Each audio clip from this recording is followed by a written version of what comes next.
ஷே பார்வதி அம்மா, பாரத் மாதா, டெல்லி நீதிமன்றம் கணக்கு எல்லாமே முடிச்சிட்டாரு, பூடிட்டார். நீதிபதி ஜெயிச்சு கோட்டார், ஆண் பெண்ணு வீட்டில் இருந்தே கேட்டுக்கோப்பா.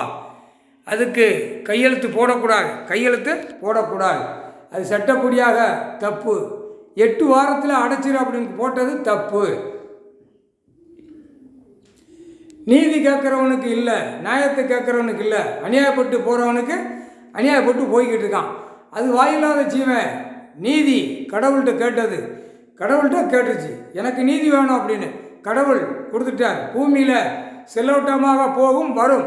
அது யாரையும் துன்படுத்தினா அவன் கல்லை விட்டு எரிஞ்சால் அவனை கடிக்கும். யாராக இருந்தாலும் கடிக்கும்.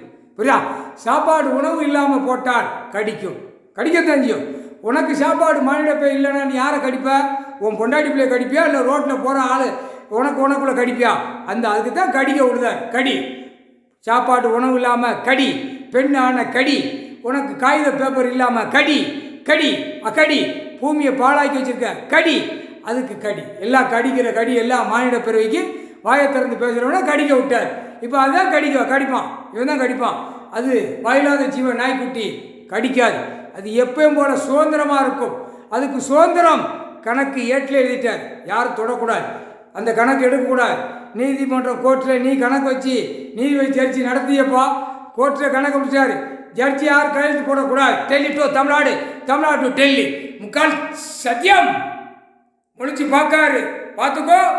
ஜட்ஜி கோர்ட்டார் கூட பார்த்துக்கோ. அந்த கணக்கை கணக்கை முடிச்சிரு. அதுக்கு உள்ளே எதுவுமே வரக்கூடாது. வழக்கறிஞர் தாக்கல் பண்ணாதான் போய்கிட்டே எல்லாம் கடி வாங்கினா அப்புறம் சேட்டை பண்ண கள்ள தூக்கிறிய, கம்முட்டி அடிக்க, மருந்து வச்சு கொள்ளுதான். எத்தனை சேட்டை பண்ணியிருக்கான். அவனை மாதிரி தான் வயிறு, வாய், நாக்கு, தண்ணி எல்லாமே குடிக்கும். மானிட பேர மாதிரி. அதுக்கு சாப்பாடு உணவு கேட்கும். அதான் சாப்பிட்டு போகுது. உன்னை தொந்தரவு பண்ணியிருக்காடா.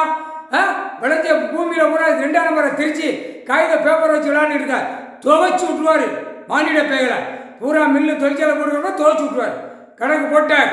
முக்கால் சத்தியம் வானர படைகள் கணக்கு எடுப்பான். இந்த கணக்கு முக்கால்